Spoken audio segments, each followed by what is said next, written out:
सभी पत्रकार बंधुओं को नमस्कार। आज इंडिया गठबंधन की संयुक्त प्रेस वार्ता में दिल्ली के मुख्यमंत्री माननीय अरविंद केजरीवाल जी, समाजवादी पार्टी के राष्ट्रीय अध्यक्ष माननीय अखिलेश यादव जी अपनी बात रखेंगे। दिल्ली के मुख्यमंत्री केजरीवाल जी इंडिया गठबंधन के लिए उत्तर प्रदेश में जनता से अपील करने के लिए आए हैं, वोट मांगने के लिए आए हैं। मैं उनसे अनुरोध करूंगा विनम्रतापूर्वक कि वो अपनी बात रखें। आज यहाँ आए हुए सभी पत्रकार बंधुओं को और जितने दर्शक ये देख रहे हैं उन सबको मेरा नमस्कार, मेरा प्रणाम। आज लखनऊ में मैं उत्तर प्रदेश के सभी मतदाताओं से इंडिया गठबंधन को भारी भरकम वोट देने के लिए, भारी मात्रा में वोट देने के लिए अपील करने के लिए आया हूं। मैं 4 बातें रखना चाहता हूं। पहले चारों बिंदु बता देता हूं, फिर उसको डिटेल में एक्सप्लेन करूंगा। पहला ये कि ये चुनाव भारतीय जनता पार्टी मोदी जी अपने लिए वोट नहीं, अमित शाह जी को प्रधानमंत्री बनाने के लिए वोट मांग रहे हैं। दूसरी बात, योगी आदित्यनाथ जी को अगर ये लोग जीत गए तो योगी आदित्यनाथ जी को 2 से 3 महीने के अंदर उत्तर प्रदेश के सीएम पद से हटा दिया जाएगा। नंबर 3, इन लोगों की पूरी तैयारी है, अगर ये लोग जीत गए तो संविधान को बदल के SC ST और OBC का रिजर्वेशन खत्म कर दिया जाएगा। और नंबर 4, जो आंकड़े अब देश भर से आ रहे हैं वो ये दिखा रहे हैं कि 4 जून को इंडिया गठबंधन की सरकार बनने जा रही है और NDA को और BJP को बहुत कम सीटें मिलने जा रही हैं। अब मैं अपने सबसे पहले पॉइंट पे आता हूं। जब 2014 में प्रधानमंत्री बने थे नरेंद्र मोदी जी, तो उन्होंने खुद एक रूल बनाया था कि भारतीय जनता पार्टी के अंदर और उनकी सरकारों में 75 वर्ष से ऊपर कोई भी व्यक्ति होगा तो उसको संगठन में और सरकार में किसी भी पद पे नहीं रखा जाएगा, उसको रिटायर कर दिया जाएगा। और उसका सबसे पहले उस रूल के तहत आडवाणी जी को और मुरली मनोहर जोशी जी को रिटायर किया गया था। और उसके बाद तमाम यशवंत सिन्हा जी, सुमित्रा महाजन जी, कई लोगों को यहाँ टिकट नहीं मिली, कई लोग जो पद पे बैठे हुए थे उनको पद से इस्तीफा दिलवा के उनको हटाया गया। ऐसे कई सारे लोग हैं।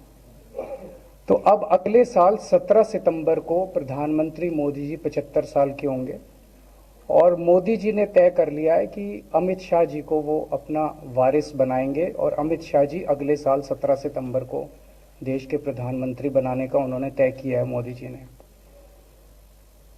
इसके ऊपर मोदी जी पिछले 1-2 साल से लगे भी हुए हैं, क्योंकि भारतीय जनता पार्टी के अंदर अमित शाह जी के सामने जो जो बाधाएं पैदा कर सकता था नेता, एक एक करके उन सब नेताओं को साइड कर दिया गया, उनका पत्ता साफ कर दिया गया।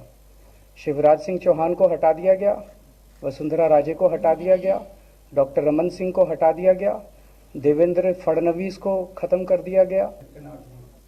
अब योगी आदित्यनाथ जी को इन्होंने हटाने का पूरा मन बना लिया है और अगर इनकी सरकार बनी तो 2 महीने के अंदर योगी जी को भी उत्तर प्रदेश के सीएम से हटा दिया जाएगा। मैंने दिल्ली में 3-4 दिन पहले ये प्रेस कॉन्फ्रेंस की थी और ये दोनों मुद्दे उठाए थे। जैसे मैंने मुद्दे उठाए थे तो अमित शाह जी ने और उनके कई नेताओं ने अपनी भावना प्रकट की कि नहीं, मोदी जी को 75 साल में इस्तीफा नहीं देना चाहिए, मोदी जी को 75 साल पूरा कार्यकाल पूरा करेंगे। उन सब की भावनाओं की मैं कद्र करता हूं, क्योंकि अपने नेता के लिए जब भी ऐसी बात होती है तो सब लोग सामने आके बात करते हैं। लेकिन बड़ी बात यह है कि मोदी जी ने ऐसा नहीं कहा कि मैं 75 साल पे इस्तीफा नहीं दूंगा, मैं रिटायर नहीं होऊंगा। उनका अपना बनाया हुआ रूल है और मुझे पूरी उम्मीद है कि मोदी जी का अपना बनाया हुआ रूल है और मोदी जी अपने रूल को फॉलो करेंगे।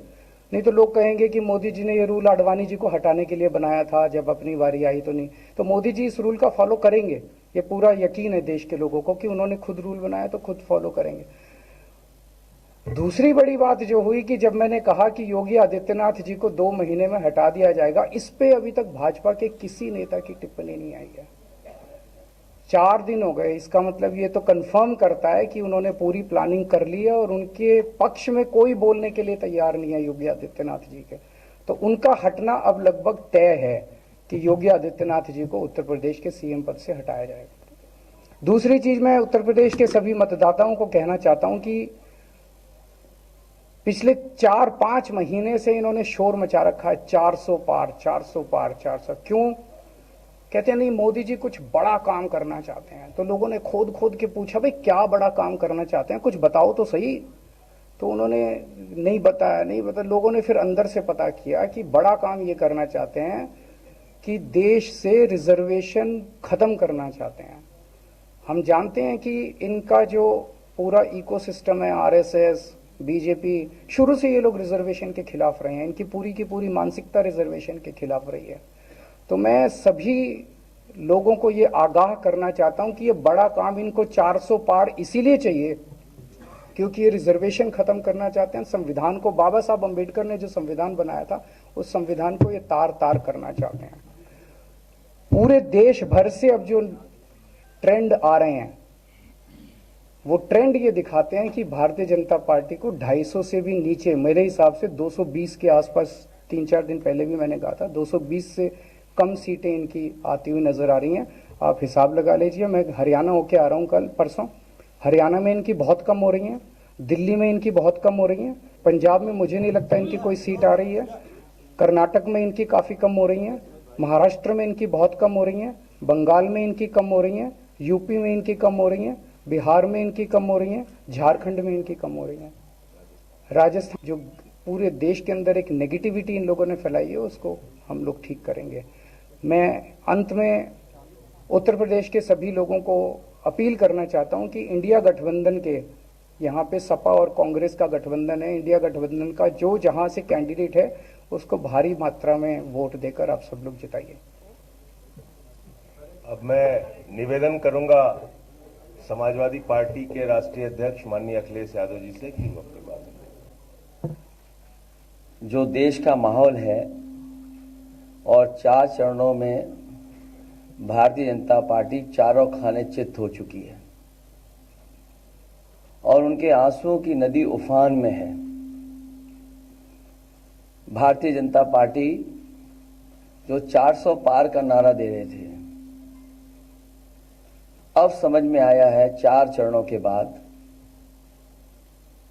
वो बात तो ठीक है कि आरक्षण पे सबसे पहले हमला करेंगे, लेकिन 400 पार नारा इसीलिए दे रहे हैं कि 543 में 400 के बाद वो सीटें देख रहे हैं, तो वो केवल 143 बन रही हैं। तो वो स्वयं स्वीकार कर रहे हैं कि 143 से ज्यादा वो सीटें जीतने वाले नहीं हैं, क्योंकि 400 पार सीटें 143 ही बनती हैं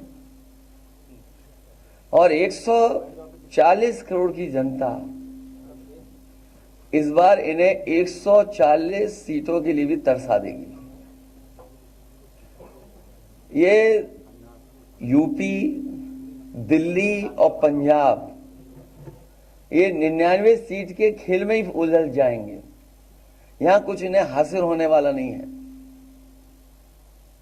रोटी कपड़ा और मकान की तो लड़ाई हम लोग लड़ेंगे, लेकिन रोटी कपड़ा और मकान से पहले हमें संविधान बचाना है। संविधान बचेगा तो लोकतंत्र बचेगा और बाबा साहब भीमराव अम्बेडकर जी का दिया हुआ संविधान ये हमें अधिकार, हमें न्याय दिलाता है। भारतीय जनता पार्टी की इस साजिश को आम लोग समझ गए हैं और इस बार सबसे बड़ी हार भारतीय जनता पार्टी की होने वाली है।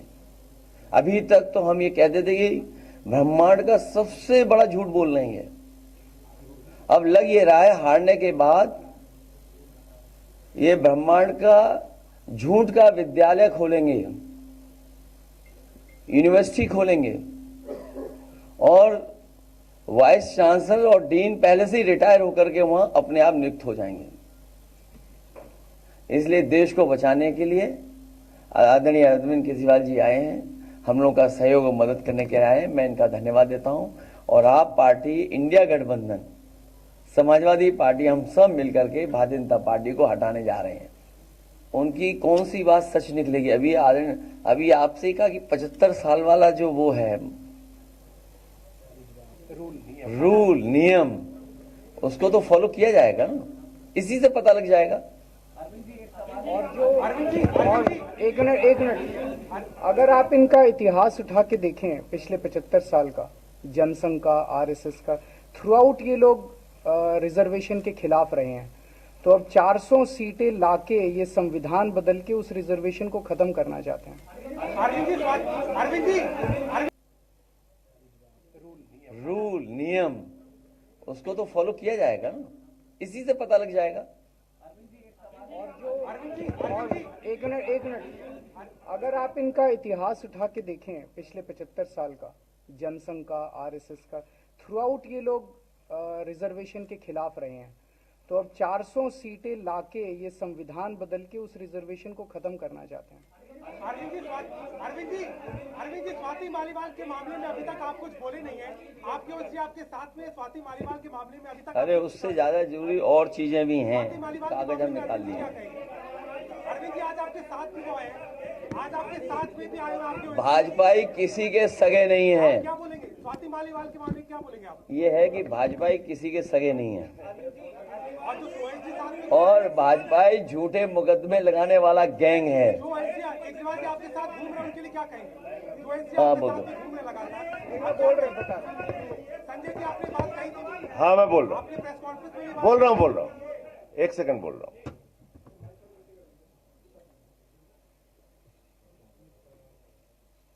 सब लोग, पूरा देश हतप्रभ है, दुखी है, आज तक पीड़ित है। मणिपुर के अंदर एक कारगिल योद्धा की पत्नी को निवस्त करके घुमाया गया, सैकड़ों महिलाओं के साथ दरिंदगी हुई। भारत के प्रधानमंत्री खामोश रहते हैं। हजारों महिलाओं के साथ प्रज्वल रवन्ना ने बलात्कार किया, दरिंदगी की, मां की उम्र की महिलाओं के साथ। प्रधानमंत्री कहते हैं ये भारत को मजबूती देगा, इसी को वोट देना। ये भारत का भविष्य है प्रज्वल रवन्ना, उसको भगा दिया जाता है बीजेपी के द्वारा। पहलवान बेटियां जब जंतर मंतर पे लड़ रही थीं न्याय मांगने के लिए, तो यही स्वाति मालीवाल जो महिला आयोग की अध्यक्ष थीं, रात में उनके समर्थन में गई थी, पुलिस के लोगों ने घसीट के मारा था।